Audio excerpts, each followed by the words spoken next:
Hello and welcome, my blade drawing leaves.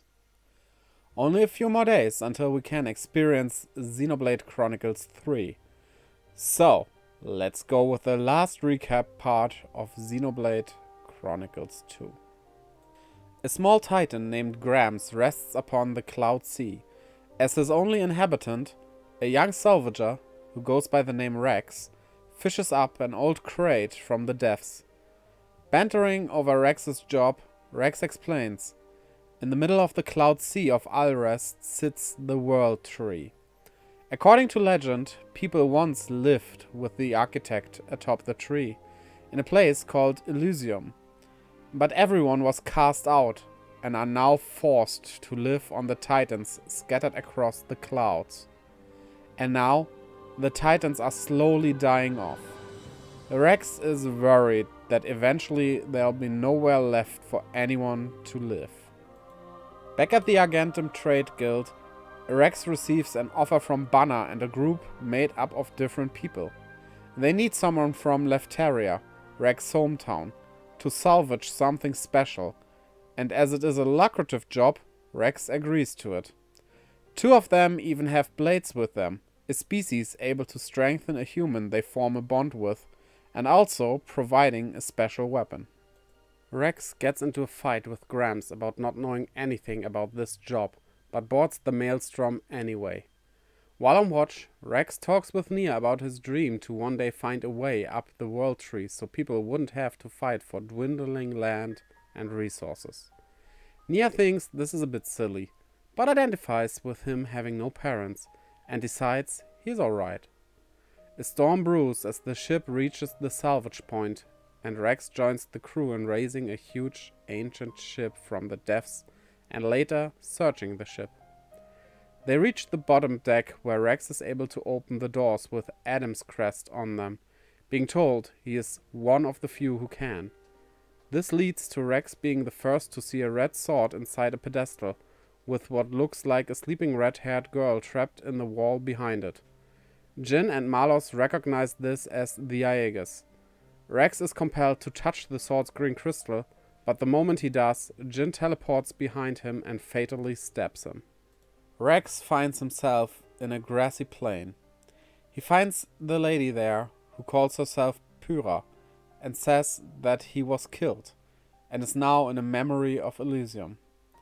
But if he promises to take her to the real Elysium, she can revive him, which will make him her driver. Rex agrees, and he reappears in the ship with a new copy of the sword. Malos is carrying Pyra's body out of the ship when she awakens and causes chaos, and Rex arrives to help fight him. Malos is angered that Rex has become the driver of the Ayager'S, but mostly blames himself for not noticing Rex's eyes, and reveals he's known Pyra for about 500 years. In the battle, Nia and Dromac switch sides to help Rex, as the following black ship arrives and opens fire. Grams then also arrives, who Jin recognizes by his real name Azurda, and manages to rescue Rex, Pyra, Nia and Dromac as he gets shot. Jin decides this is fine for the moment, and to send Arcos after them. Rex and Pyra wake up in the forest of what is later revealed to be Gormod. They quickly find the dying Grams, who then regenerates into a larval form that Rex carries in his helmet. When joining up with Nia and Dromac and camping, Grams and Pyra speak with familiarity about how Jin and Malos must be stopped, and whether Rex needs to be involved. The next morning, Nia guides them to the capital Torrigoth, where they see a driver recruitment event for the more ordained military. It is explained that only some people are capable of bonding with core crystals to create blades. This hints at the Ayager'S being a special legendary blade that does not play by normal rules. As they head to the inn, Captain Padrake wants to arrest them as terrorists and unregistered drivers.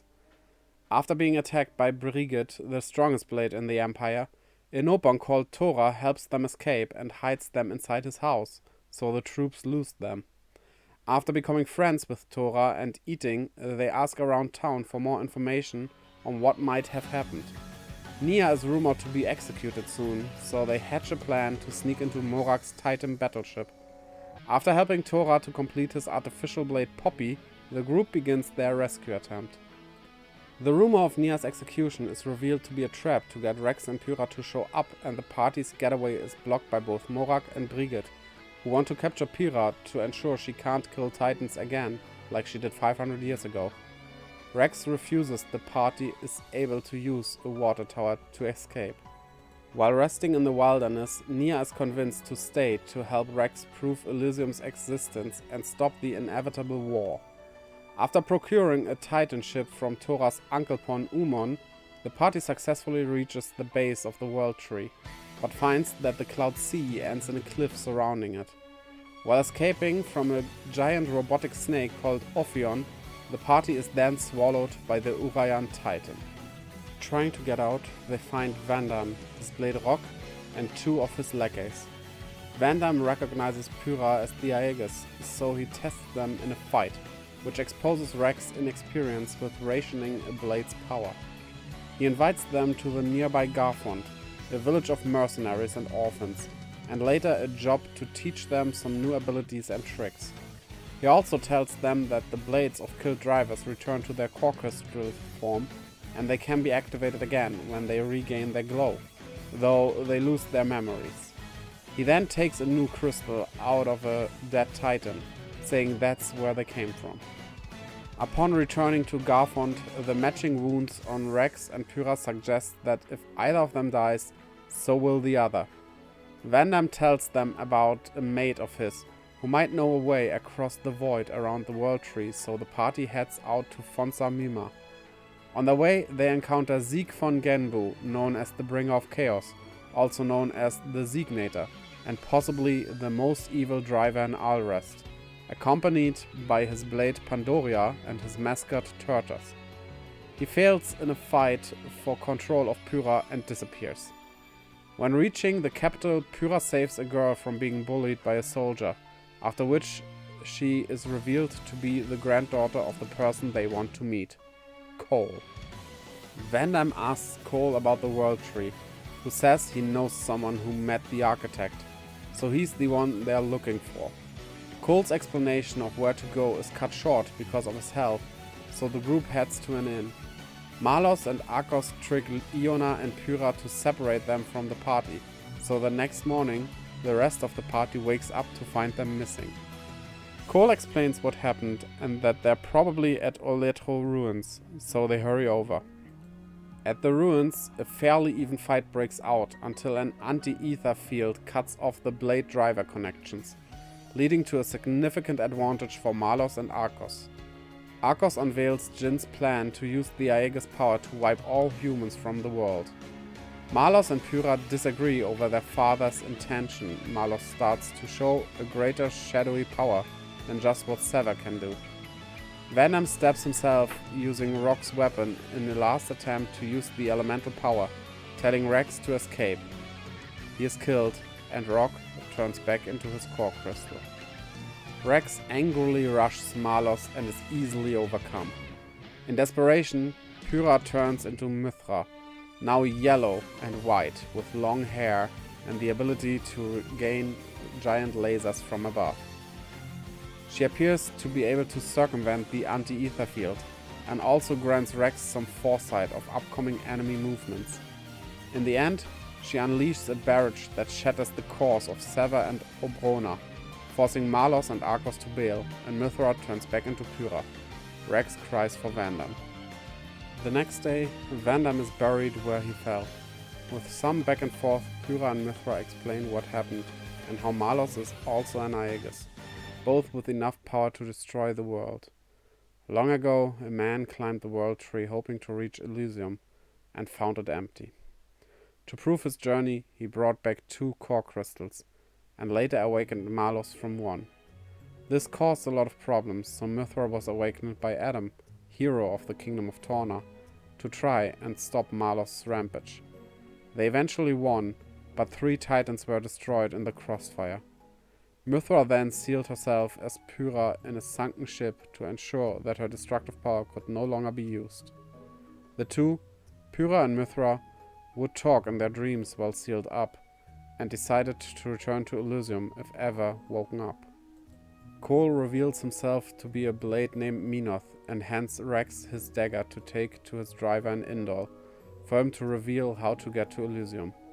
As Cole is a so-called failed flesh eater, a blade that ingested human cells, he is slowly dying, but still wants to see how far Rex will come, while he promises to create a play about Vandam. When the party is about to embark for Mor Ardain, Rex notices Rock's core crystal has started to glow again, and becomes conflicted over whether he should take Vandam's partner. During their time at the inn, it is revealed that Nia is keeping a secret and Mithra and Pyra are sharing their memories. They meet a robot maid that has taken out military troops, which Tora recognizes as Lila, a blade made by his Dadapon and Grampipon, hinting at his father still being alive. The military then catches up with them, including Morak and Brigitte, who mistake Poppy for Lila, and so try to subjugate them. Morak is not thrilled about Mithra and Pyra holding back in the fight, but they are interrupted by Nira, an intelligence officer who sets the record straight. Morak apologizes and suggests they work together to find Lila and whoever is using her. The party follows a trail of material shipments to the old industrial district, which then leads to an abandoned factory elsewhere on the Titan. They go tell Morak this and convince her to let them investigate themselves.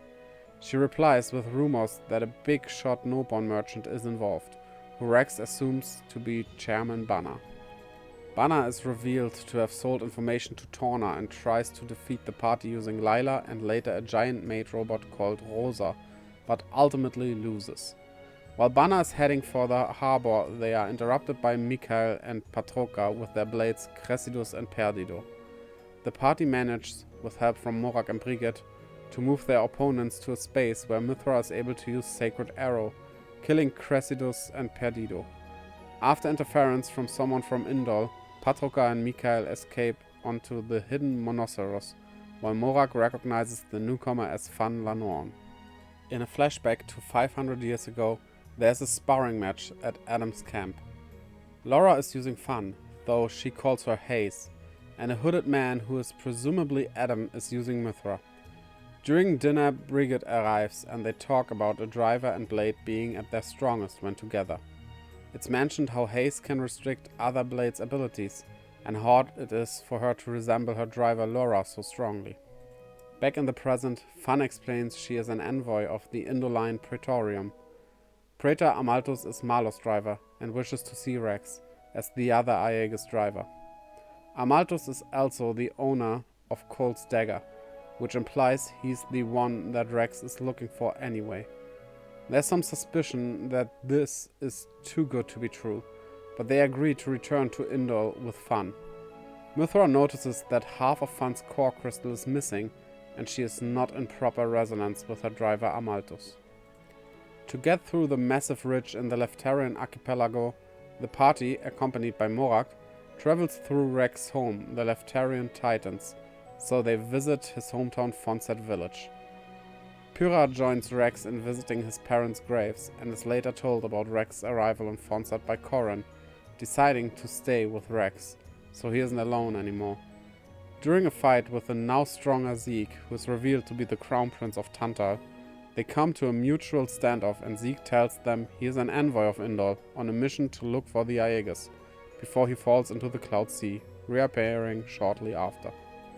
The party is called to Indol's audience chamber as soon as the news of the war breaks. The party then follows Morak to find out why war has been declared without the Emperor's approval.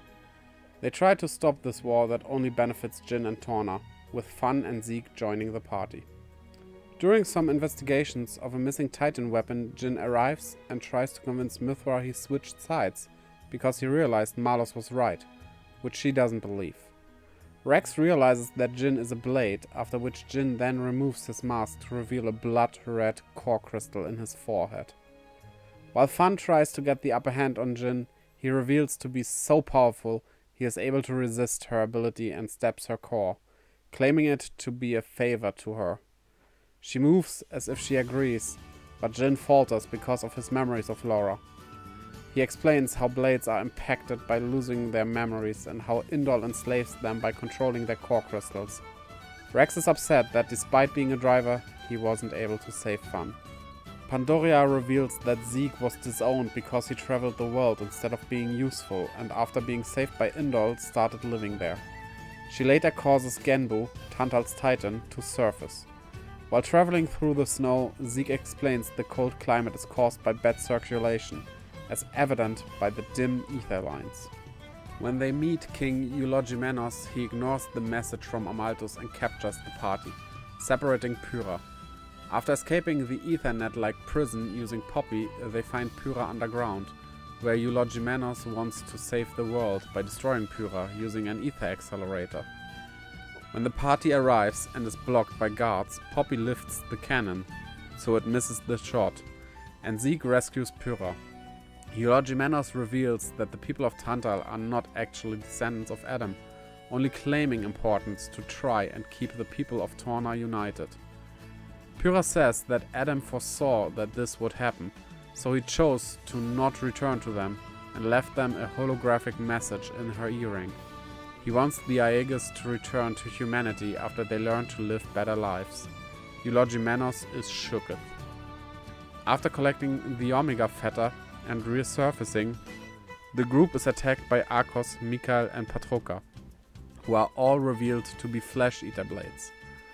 After the Ayager'S sword is broken, Pyrrha is forced to threaten to kill herself to save the party and has to leave with Torna, taking the Omega Fetter with her. Rex wakes up depressed after 2 days and decides to return to his quiet life as a salvager. Eulogimenos then explains that the kingdom of Torna was split long ago. Adam's camp wanted to live with blades and titans as equals, while others saw them as tools and themselves as masters. When Adam vanished, his opponents took power, and Tantal was formed. Indol kept quiet about all this in exchange for an annual tribute of courtships formed from the ether of Genbu, which caused Tantal to be so cold and desolate. Eulogimenos also presents a book mentioning the white and red swords of Adam, and says that the author was looking for something after Adam vanished: the third Ayager'S sword. Supposedly, this third sword was too powerful for Adam to use, so he sealed it away. Thus, Eulogimenos suggests that Rex is lacking his true power. Rex gains new vigor and decides he needs to find the third sword, which they suspect to be in Lefteria. Grams says he knows the way. In Fonset, Grams unveils the secret of the village guardian, a statue in the shape of the Ayager'S crystal. They find Adam's crest, which moves the statue into the ground and opens a passage leading to the spirit crucible Elpis. Adam hid something there long ago, presumably the third Ayager'S sword. The party reaches the Vault of Heroes, which seems to be a dead end, and are tested in a fight by innumerable shadows that take the form of Adam with Mithra's sword. As the fight drags on, Nia reveals her true form, a flesh-eater blade, and grants Rex her weapon, the Catalyst. She also confesses her love to him, which he shrugs off.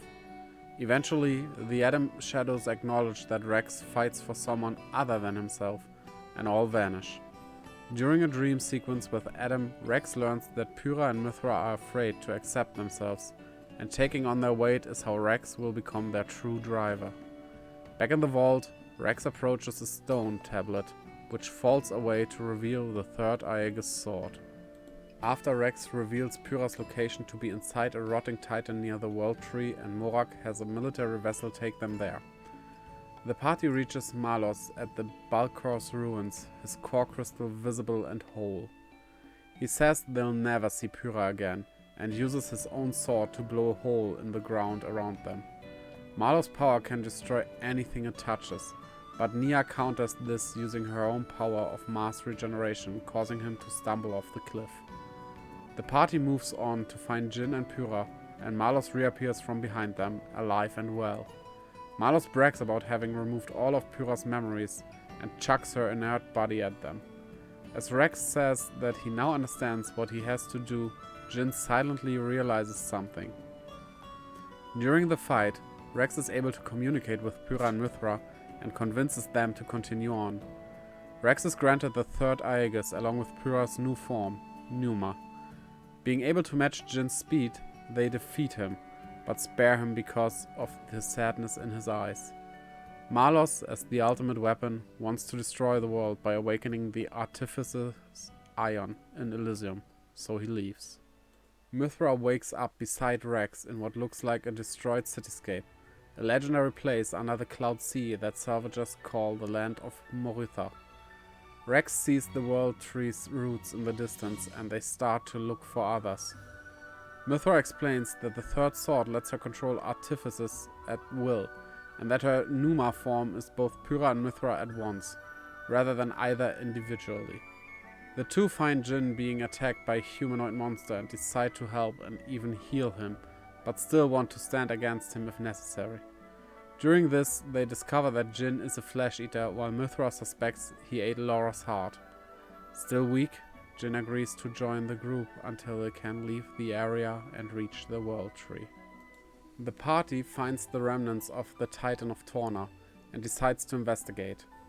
They quickly find a cavern filled with what looks like a titan-like blade in large eggs, which Jin says are blades that died while becoming titans.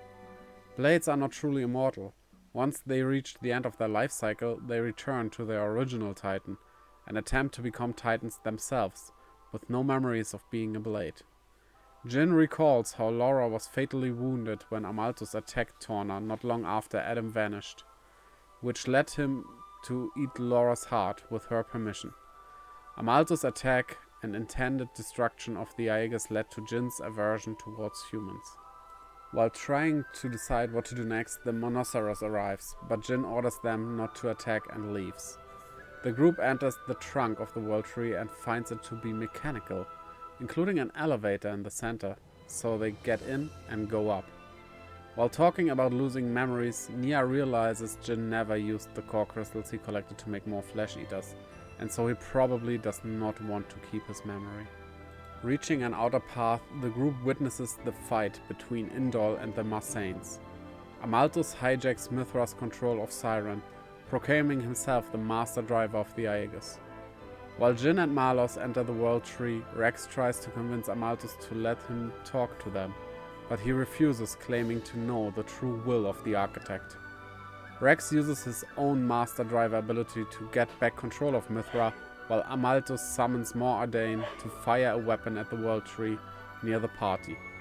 Rex suggests destroying the pillars on Indol that are amplifying Amalthus' abilities, so he and Mythra hitch a ride on Poppy to get closer, and the plan is successful. The Titans stop their aggression. Mikhail blocks another shot from Indol aimed at the party and ultimately sacrifices himself to sink Indol into the Cloud Sea. Jin and Malos split up, leading Jin fighting the party again, but only to keep his promise to Malos. Jin is convinced humans would destroy Elysium, as Rex can't live forever to stop them. Rex suggests the Blades should be able to pass along their past memories to new selves, which is why he is envious of the Blades' ability to turn into Titans and therefore providing land and new Blade cores. This is why he wants to ask the architect why everyone was created. The weakened Jin, being convinced to stop fighting, falls to his knees. Arcos and Patroka arrive to save Jin, and while Nia wants to heal him, she is attacked by the heavily mutated Amalthus, who kills her. He rambles on claiming the Blades had been sent for his sake to enable his cleansing procedure, in which he extracted the data from all of the cores.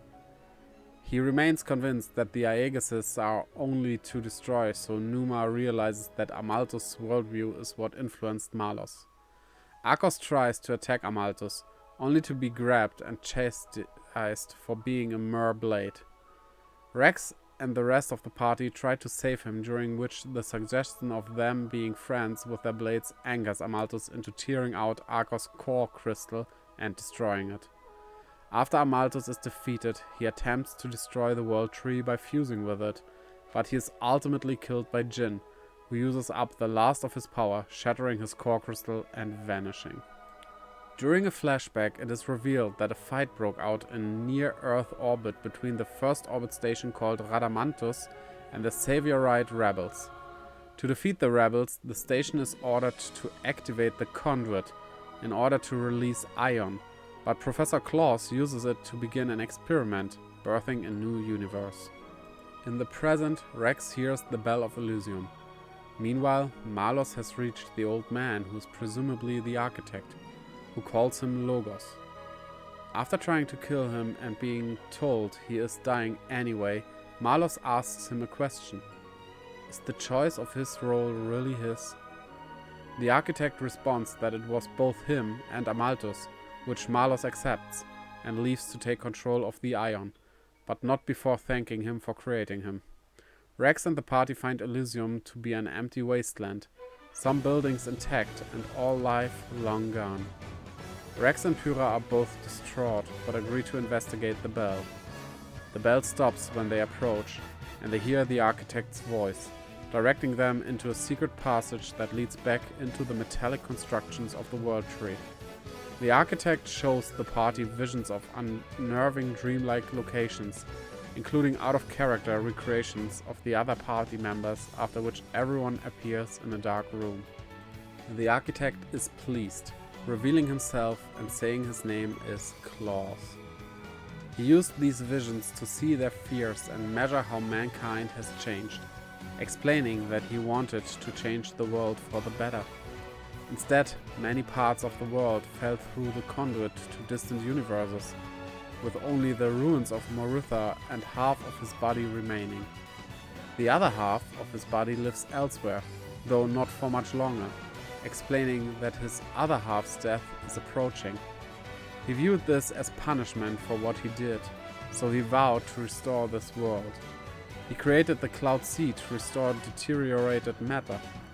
From here, he recreated life in the form of core crystals, vessels with memories of former life forms. The crystals combined with the sea to form the ancestors of Titans, and from there mankind evolved. Finally, he created blades, overseen by the three Ayager'S, Ontos, Logos, and Numa. The blades would transmit information about the state of the world to the Ayager'S, and they in turn would send back new, further evolved blades and Titans. The Ayager'S were formed from what was once the space station's Trinity processor, but Ontos triggered a space-time transition event and vanished, so only Logos and Numa were left. The architect allowed Amalthus and Malos to run rampant because he believed it to be fate, and this failure was his to solve, but his mind has been changed by Rex's actions. Even though Malos is trying to destroy the world, he still deems him only an information processing program, so neither good nor evil. Rex reveals to simply want to stop Malos and may be trying to become friends, so the architect grants them control over Elysium, at least until he himself vanishes. Numa leads the party to Ion, where they try to convince Malos to stop. He calls himself a hideous monster, far beyond saving, and after the heated exchange, takes command of Ion to fight the party. At the same time, Shulk and his group can be heard from another universe preparing to strike the final blow to Zanza, prompting the architect to tell them that his death is imminent. Malos is ultimately defeated by the combined efforts of Rex, Numa, and Siren. The conduit begins to fade, and the architect sends one final command to the Titans before he also vanishes. Malos admits things might have been different if he met Rex earlier, but still insists that only Amalthus could have been his driver, and dies happy. With the conduit's energy gone, the space station begins to collapse, and giant pieces begin to fall. Numa forms a plan to reduce the debris, and tricks the party into an escape pod, forcing them to leave her behind. Rex is upset, but eventually lets it go. Numa sends him the rest of her core, so he now has her completed core, which lost its glow. The space station explodes, the blast wave destroying the escape pod. Gramps uses a chunk of stored energy that Numa gave him to return to his Titan form, saving the party.